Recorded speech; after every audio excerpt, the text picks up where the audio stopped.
Ներքին գործերի նախարար Արփինե Սարգսյանն այսօր անդրադառնալով Ծափաթաղ գյուղում օրեր շարունակ անհետ որոնվող 3-ամյա Տիգրանին, ում մարմինը 3 հայտնաբերվեց Ծափաթաղ բնակավայրի հարակից դաշնամիջյան հատվածում, ասել է. նախնական տվյալներով ունենք սպանություն։ Երեխայի հայրը խեղտամահ անելու ճանապարհով սպանել է փոքրիկին։ Այս պահին այլ տվյալ հանրայնացնելուց կխուսափեմ, բայց ուզում եմ շեշտել, որ այս վարկածը ի թիվս այլնի եղել է մեր ուսումնասիրության շրջանակում, ասել է նախարարը։ Շատ նախնական տվյալներով երկու եղբայրները դուրս են եկել տնից, հետո հորն են հանդիպել ու հայրը խեղդելու ճանապարհով սպանել է փոքրիկին։ Երեխայի հայրը նշել է, որ ներընտանեկան որոշակի հարցադրման շրջանակում է վրա հասել դեպքը, երբ դեպքը տեղի է ունեցել եւ մենք սկսել ենք որոնողափրկարարական աշխատանքները ամբողջ հարակից հատվածով յուրաքանչյուր հաջորդ տարածքի անցման պայմաններում ըստ երեխայի հոր նախնական ցուցմունքի նա երեխայի մարմնի տեղափոխություն է իրականացրել, հավելել է Սարգսյանը։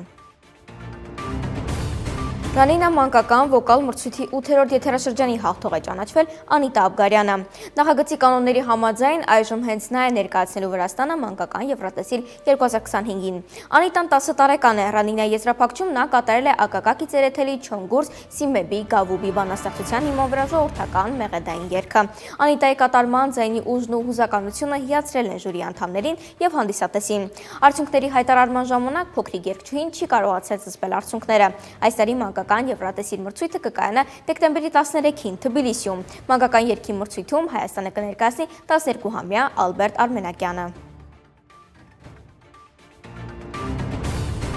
Մի խումբ հայուհիների ազգային պարի կատարումը վիրուսային է դարձել համացանցում։ Աղջիկները Սևա Կամրյանի եւ Արփիի հայրը տնտիր մայրը տնտի երգի ուղեկցությամբ Նազանի են բարել, որը լայն տարածում է գտել համացանցում ու արժանացել մի շարք դրական մեկնաբանությունների։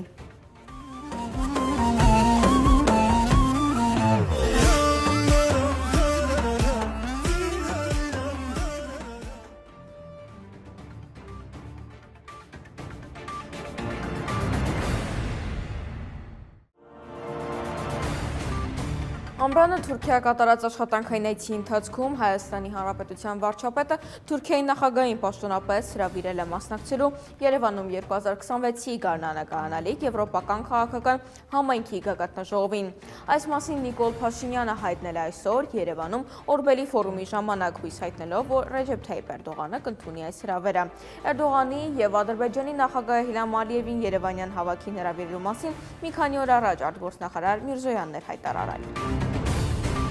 Այսօր ամենայն հայոց կաթողիկոսի օծման եւ գահակալության 26-րդ տարեդարձն է։ Որդիական խոնարհությամբ շնորհավորում ենք ամենայն հայոց կաթողիկոսի օծման եւ գահակալության 26-րդ տարեդարձը։ Մաղթելով ազգընտիր հայրապետին քաջառող երկար տարիներ, կենաց արևաշատություն եւ հոգեվոր անբեկանելի եռան, փոթորկահույս ալեկոծություններով հայոց տապանը անվտանգ եւ անվնաս առաջնորդելու դեպի Տիրոջ խոստացյալ նավահանգիստը։ Թող ամենաբարի Աստվածը զորակից լինի նորին սրբությանը, այս դժվարին ժամանակաշրջանում հովանելու ամենայն հայոց հավատավոր հոտը, ասված է Մայրաթորի շնորհավորական ուղերձում։ 30 եւ ավելի տարվա սոցիալ հոգեբանությունը մի երևույթ չէ, որն ուղղակի կարելի է անջատի չանջատելով եւ արգելակները քաշելով կանգնեցնել։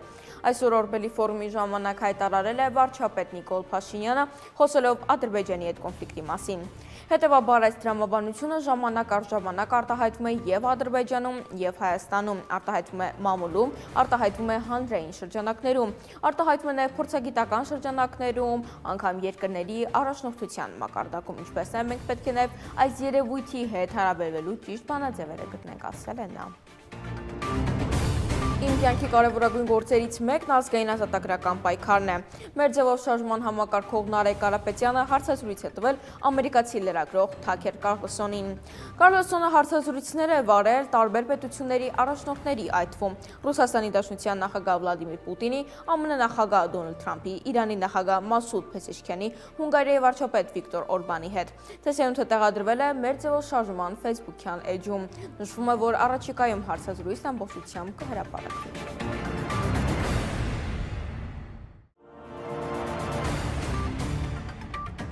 Ռուսաստանի նախագահ Վլադիմիր Պուտինը հայ առաքելական եկեղեցու Ռուսաստանի եւ Նոր Նախիջևանի թեմի առաջնորդ Եզրաս arczepiskopos Ներսիսյանին պարգևատրել է Ալեքսանդր Նևսկու շքանշանով։ Բարձր պարգևը շնորհվել է Ռուսաստանի Դաշնության նախագահային առընթեր կրոնական միավորումների հետ փոխգործակցության խորհրդի գործունեության մեջ ունեցած նշանակալի ավանդի համար։ Պարգևատրման արարողությունը տեղի ունեցել Կրեմլում եւ նվիրվել է Ռուսաստանի պետական տոնին ազգային միասնության օրվան։ Մյուս պարգևատրվածների թվում է Մոսկվայի համայն Ռուսիո պատրիարք Կիրիլը, Ռուսաստանի նախագահ հատուկ ներկայացուցիչ Միխայել Շվիդկոյը, ինչպես նաև գրող Ալեքսանդր Սոժնեցինի այրի Նատալիա Սոժնեցինան։ Հայաստանի քննչական կոմիտեի նախագահ վստահեցրել է, որ Տաշիր ընկերությունների խմբի սեփականատեր Սամվել Կարապետյանի դեմ հարուցված գործը ձգձգելու միտում չունի։ Նրա խոսքով նախաքննությունն իրականացվում է, քանի որ գործը հսկայածավալ է։ Այդտեղ մենք գործ ունենք փողի լվացման հետ, խարդախությունների հետ, հարկեր վճարելուց խուսափելու հետ։ Քրեական վարույթն իր ծավալով աննախադեպ է, բազմաթիվ քննչական ու վարույթային այլ գործողություններ են կատարվում, որն այս պահին ավարտենք այդ գործողությունները, նոր վստահաբար կորոշվի նաև քրեական վարույթի ելքը, հավելել է Պողոսյանը։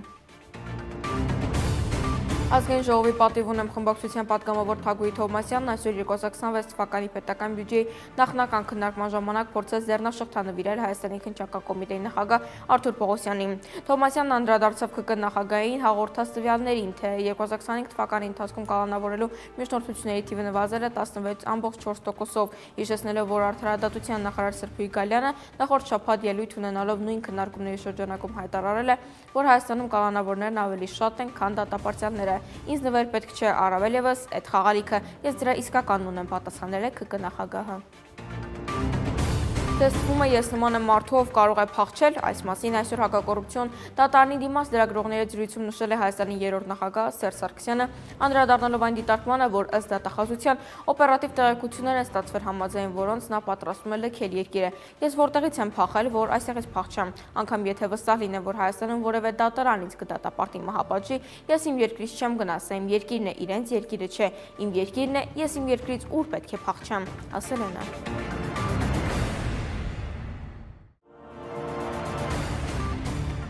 Հայաստանի ազգային անվտանգության ծառայությունում կստեղծվի արտաքին հակահեղափոխական ստորաբաժանում։ Կառավարության այսօրվա նիստի ժամանակ ազգային անվտանգության մարմինների մասին օրենքում փոփոխություններ եւ լրացումներ կատարելու մասին եւ ազգային անվտանգության մարմիններում ծառայության մասին օրենքում փոփոխություններ եւ լրացումներ կատարելու մասին օրենքների նախագծերը հավանություն ստացան եւ համարվեցին անհետաձգելի։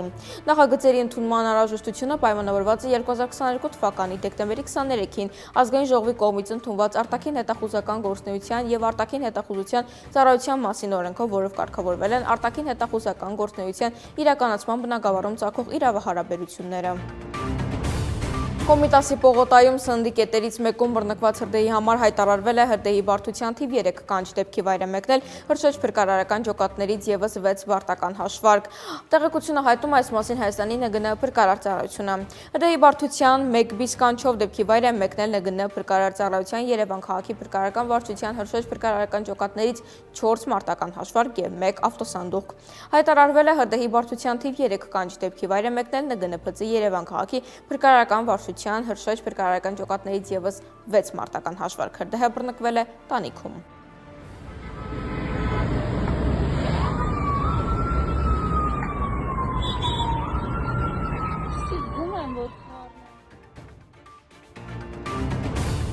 Սլոմոների փոխանցմամբ նոյեմբերի 5-ին ժամը 18:10-ի սահմաններում Հայաստանի ՆԳՆ ոստիկանություն տեղեկություններ է ստացվել, որ Եղիշատ Թադևոսյան փողոցի շենքերից մեկի բնակարանում ամուսինը դանակի մի քանի հարվածով սպանել է կնոջը։ Նշված շենքի բնակարաններից մեկում ոստիկաններն ու պարեկները հայտնաբերել են կնոջ մարմինը դանակի մի քանի հարվածի հետքերով։ Արդեն տեղում ամուսինը ոստիկաններին հայտնել է, որ ինքն է սպանել կնոջը, ինչից հետո ոստիկաններն ու պարեկները սպանության կատարելու հիմնավոր կասկածանքով տեղափոխել են նրան ոստիկանության Շենգավիթի բաժին։ Դեպքի փաստով քննչական բաժնում նախաձեռնվել է քրեական վարույթ, սպանվածը 64-ամյա կին է, իսկ կասկածյալը նրա 74-ամյա ամուսինն է։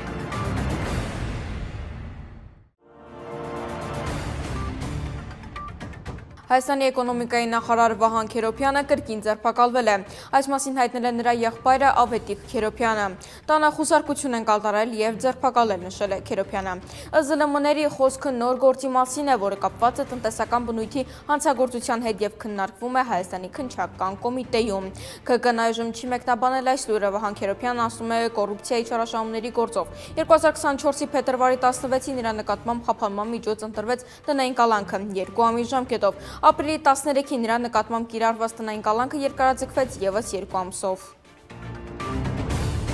Գյումրու համայնքապետ Վարդան Ղուկասյանին այսօր Սուրբ Գրիգոր Լուսավորիչ բժշկական կենտրոնից կրկին տեղափոխել են Երևան կենտրոն ՔԿՀ։ Այս մասին հայտնել է նրա պաշտպան Զարուհի Փոստանջյանը։ Երեկ Ղուկասյանը Երևան կենտրոն ՔԿՀ-ից տեղափոխվել էր հիվանդանոց։ Փոստանջյանը հայտնել էր, որ Վարդան Ղուկասյանը շաքար ունի, որն էլ հասել է մինչև 19 եւ կորոնագրաֆիայի կարիք կա։ Այս պայն դեռևս չենք ներկայացրել բժշկական փաստաթուղթը, որ հասկանանք, թե ինչ հիմնավորմամբ են նրան դուրս գրել հիվանդանոցից, ասել է փաստաբանը։ Օկտոբերի 20-ին ուժայինները ներխուժել են Գյումրու քաղաքապետարան վերման ենթարկելու Վարդան Ղուկասյանին, որը կասկածվում էր խոշոր չափերով կաշառք ստանալու ու տալու մեջ։ Ղուկասյանը կալանավորվել է 2 ամսով։